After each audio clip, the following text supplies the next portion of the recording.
আসসালামু আলাইকুম রহমতুল্লাহি ওয়া আশা করি সবাই অনেক অনেক বেশি ভালো আছেন। আজকে চলে আসছি আমাদের এই ধনিয়া গাছের এই আসছি আর কি ভিটায়। এই ধনিয়া গাছের এই জায়গায় আসছি দেখার জন্য। এই জায়গায় কিন্তু অল্প জায়গা, তারপরে অনেক কিছু চাষ করছে। এই যে জায়গায় হলো আপনার পেঁয়াজ, পেঁয়াজ এই যে মারা গেছে, এগুলো উঠাই দইব। দেখতে পাইতেছেন পেঁয়াজ মোটামুটি অনেক বড় হয়েছে মনে হয়। এই যে একটা আমাদের দুইটা হয়েছে। আর এই জায়গায় আছে রসুন গাছ, এই জায়গায় আবার গ্রুপে ঘাস খাওয়ানোর জন্য লাগানো হয়েছে ঘাস। এই জায়গায় গাছ আরো আছে এই যে সরষা ফুল, সরষা গাছ, এটা হলে রাই সরষা বা বড় সরষা বলে আমাদের এখানে।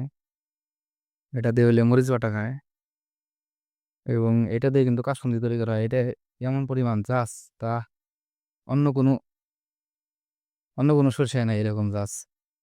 আর এখানে যে আর সরষে গাছ আছে, আমি এই যে ছাগলের জন্য গাছ কেটে নিয়ে যাইতেছি বাসায়।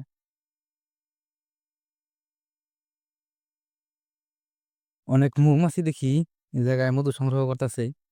এই যে মৌমাছি দেখতেছেন কিনা জানি না, এই যে একটা মধু সংগ্রহ করতেছে কালো। এটা হলে সসপাস বা ধনিয়া পাতা, ধনিয়া ধনিয়া ফুলের মধু সংগ্রহ করতেছে মৌমাছি। এখন মৌমাছি দেখা যায় না খুব একটা।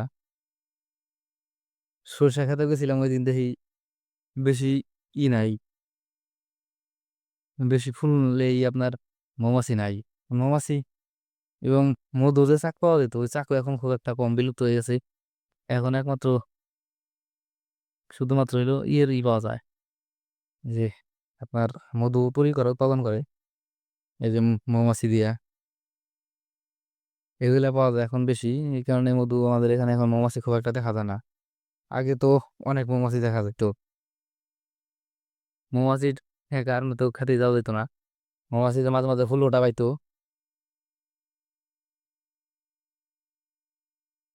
লোকেশনটা কিন্তু অনেক সুন্দর। এই যে আপনারা ডাক দেখতে পাইতেছেন, ডাকে এখন বর্ষা মাসে খুব পানি থাকে, এখন তো পানি নাই। এখন এই জায়গায় ইরি ধান চাষ করা হবে।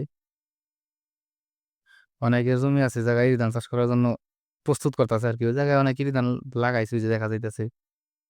আর এই সাইডে এখনো লাগায় নাই, তবে লাগাইবো। আজকের ভিডিওটা এই পর্যন্তই। সবাই ভালো থাকবেন, সুস্থ থাকবেন। আল্লাহ হাফেজ, আসসালামু আলাইকুম।